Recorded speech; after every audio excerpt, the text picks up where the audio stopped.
Hello. Hello everyone and everyone who's going to be watching this recording. So today I am jumping on because I want to share with you ways to become more resilient to stress. So how can we become more resilient to stress? And let's be honest, we all experience stress in our life, and life can be really stressful, and it's always going to be there stress, but our relationship to it can change. So what is going on when we are stressed? So what's happening is the amygdala gland in our brain is constantly scanning for fear, scanning for stuff to be alarmed at. It is literally the alarm bell of the brain. And when something happens that is sort of triggering us, the amygdala gland is like firing at us and causing us to have an emotional and a physiological response. So when we are stressed, the amygdala gland is firing. It's like, oh, there's a fear there, there's a stress there. And then our palms get sweaty, our eyes dilate, our mouth might get dry, our heart beats faster. And our prefrontal cortex, which is the front part of our brain, the rational thinking part of our brain, goes offline. So what we want to do when we're stressed is get the prefrontal cortex back online. I just want to add one thing to this that I failed to add, is that we all have an innate built-in program, which is our fear response. Fear is a raw human emotion, one that we all experience and feel, and the amygdala gland is related to that. So when we are feeling triggered by something or stressed and the amygdala gland is firing and we are having a strong physiological reaction, we need to interrupt what is happening, and we need to interrupt the amygdala gland and bring the prefrontal cortex back online. And we do this through using our breath.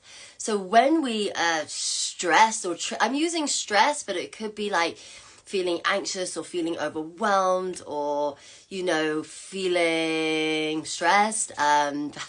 When we are feeling triggered by something, our breath will become short and shallow. And this is in turn like feeding into that feeling of feeling a little bit anxious or nervous or stressed. It's making it worse. So when we start to invite slow and long breaths, we are interrupting that flow. So the inhale breath is linked to the sympathetic nervous system, the stress response side of the nervous system. And our exhale breath is linked to the parasympathetic nervous system, the rest and digestive stuff as such. So bringing balance back to your breath will bring balance back to your nervous system. So when we take a slow, low and long inhale followed by a long exhale, we start to interrupt what's happening in the brain. Hiya! I want to wave at you, but I can't. Greetings from Athens. Great to have you here. So we start to interrupt what's happening in the brain. So when you are breathing in slowly through the nose into the lower lobes of the lungs, you are stimulating the vagus nerve.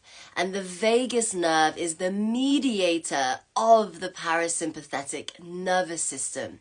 And when you are inviting that long exhale, you can literally feel it. It's like this letting go, this mini letting go. The amazing thing about the breath and using the breath to regulate stress is that it literally only takes 2 minutes, 2 to 3 to 5 minutes of mindful breathing to help you find a greater sense of calm and balance. So now you can do it with me. If you bring one hand onto the belly and take a slow inhale through the nose. Feel the breath go low, slow, and long. You can feel the inhales quite stimulating, and then purse the lips and blow the exhale out the mouth. Elongate the exhale. Just take 2 more like that.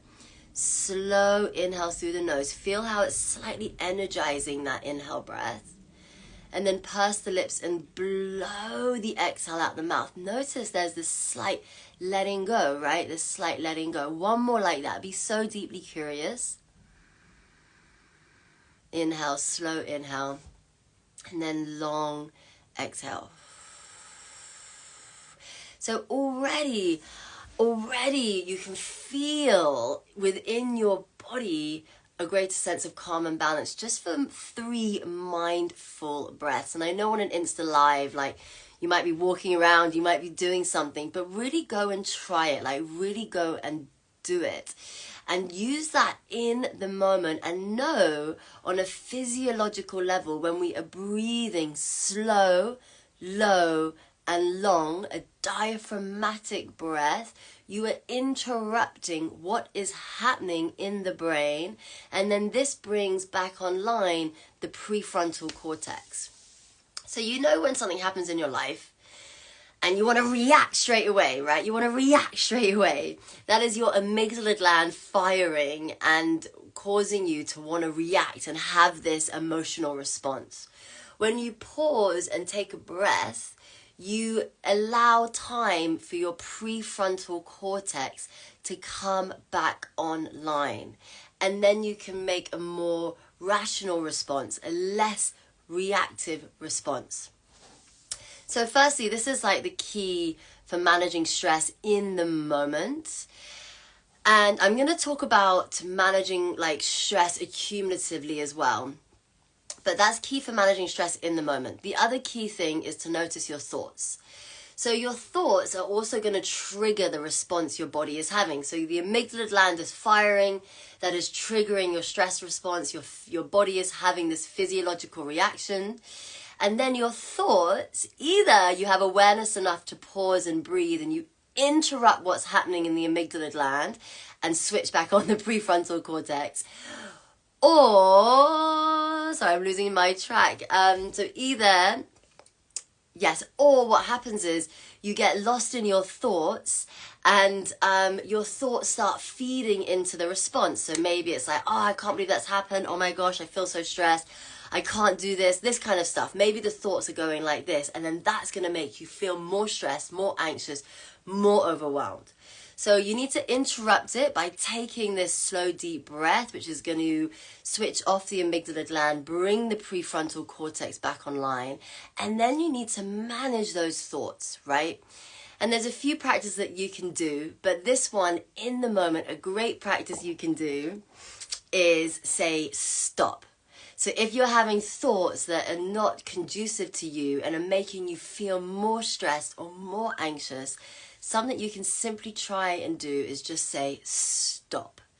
Just stop those thoughts. Stop that train of thought. And then come back to body, come back to breath, and there's a bunch of other tools that you can do to start to rewire what's happening in the mind and ground yourself in the moment. Okay, so that is dealing with stress in the moment, what is happening in the brain and what is happening in the body, and how we can use the breath. And I really want to encourage you, next time that you are feeling a strong emotional response to something, is use your breath. Like, really use your breath. Maybe find a 5-minute guided breath practice and follow it for 5 minutes and notice how it creates a big shift inside of you and in terms of what's happening in your mind and how you then choose to respond.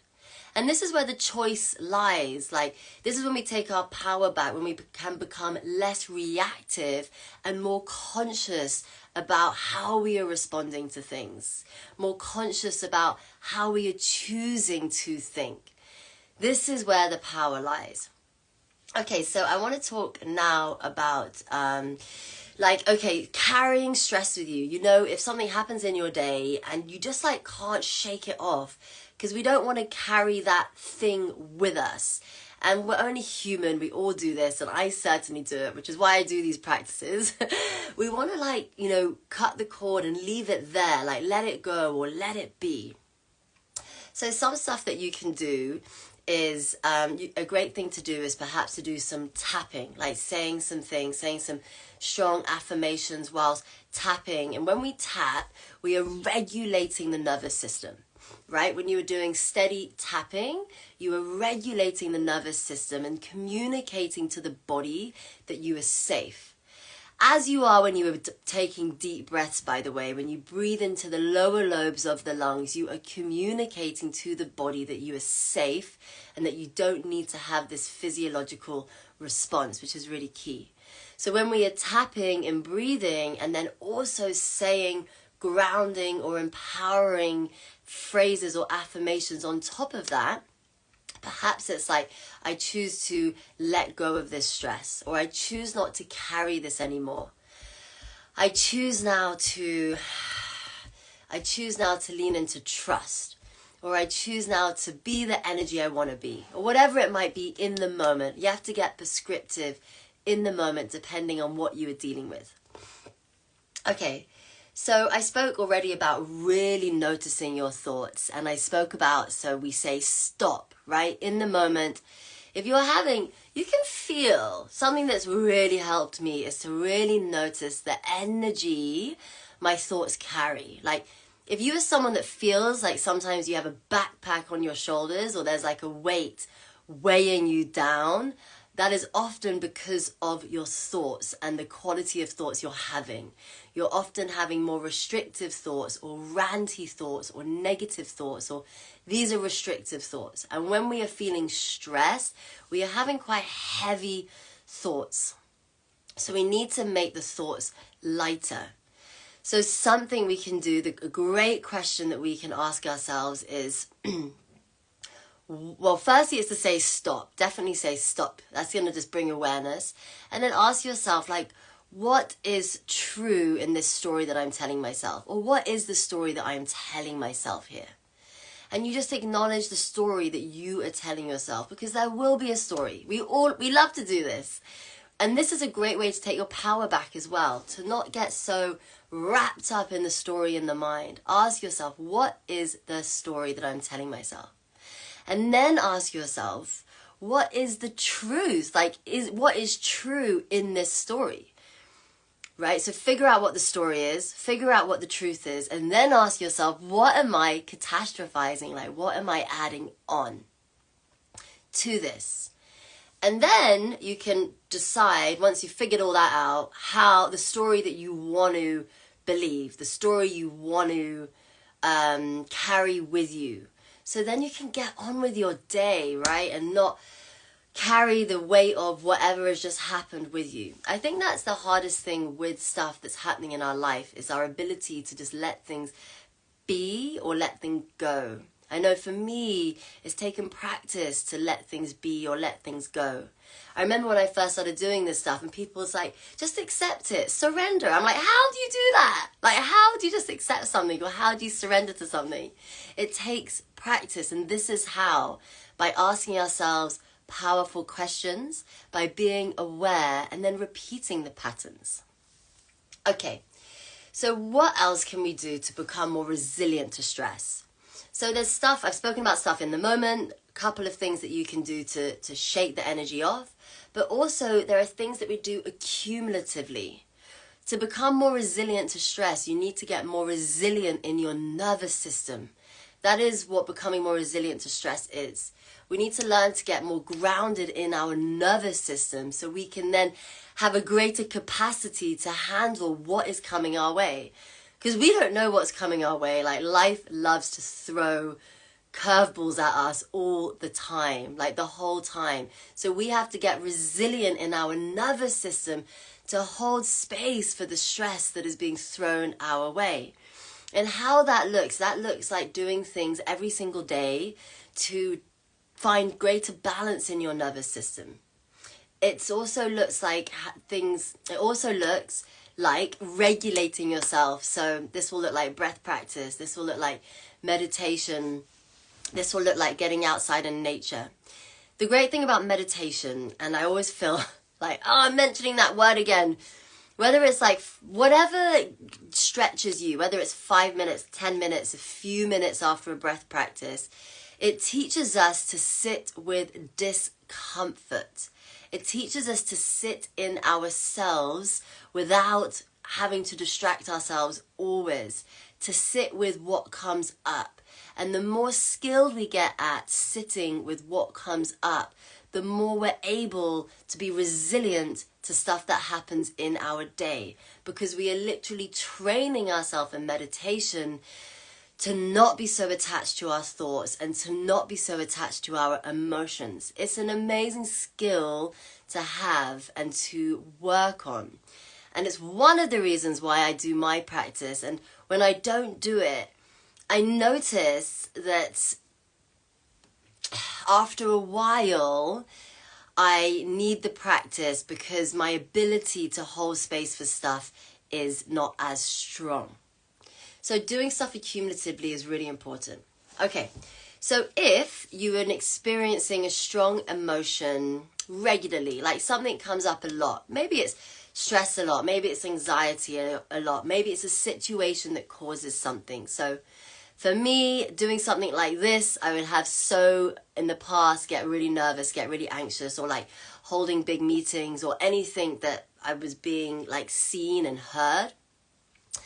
And I had to, so the anxiety and the nerves are the point of inquiry. It's like, why am I feeling like this in this situation? So whatever it is for you, maybe it's like, why am I getting so stressed when that person does this, or when this happens to me, or when a car cuts me up on the road, or when I public speak, or whatever it is, we ask, why am I getting this emotional response from that thing? And then it's like, usually there's a fear behind it, a fear of judgment, or a fear of looking stupid, or a fear, which was mine, a fear of looking stupid or coming across stupid, a fear of people judging me. So you figure out what the fear is behind the emotion that you're having. And then you're like, okay, I'm afraid of this. Fine, I think I knew that already. And then you're like, okay, so where does this come from? We're not born with this.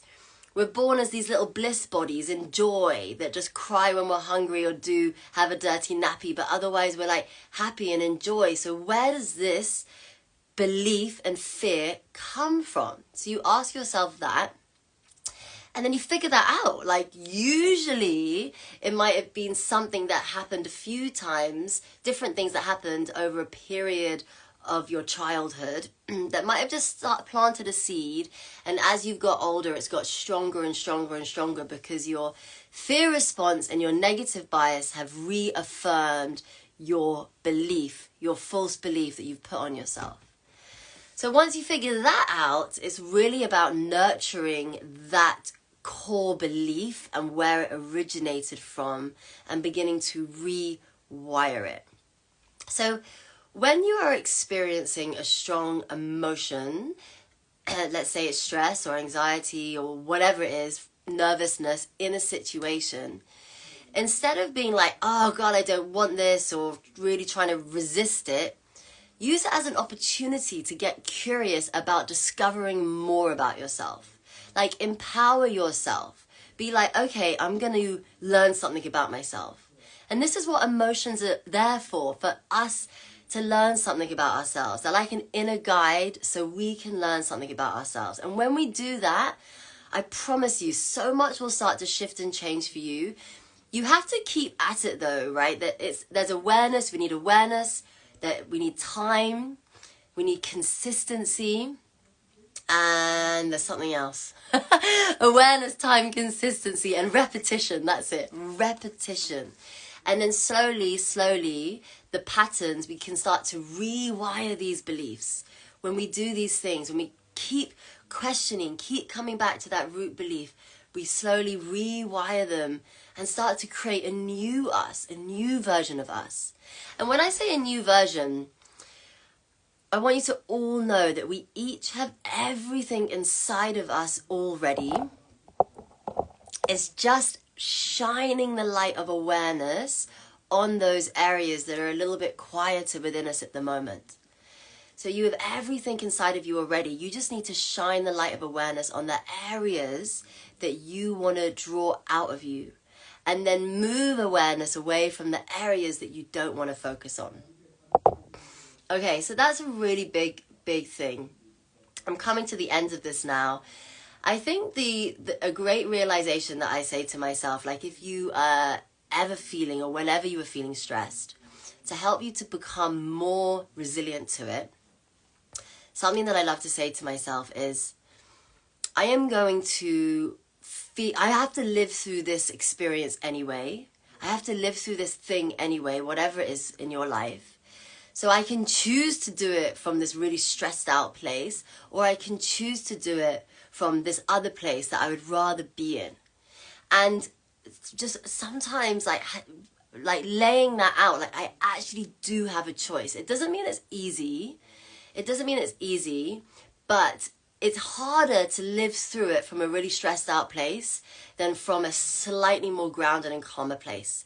And you'll have to implement the practices I've shared today, along with many other practices that there are, to help you with that.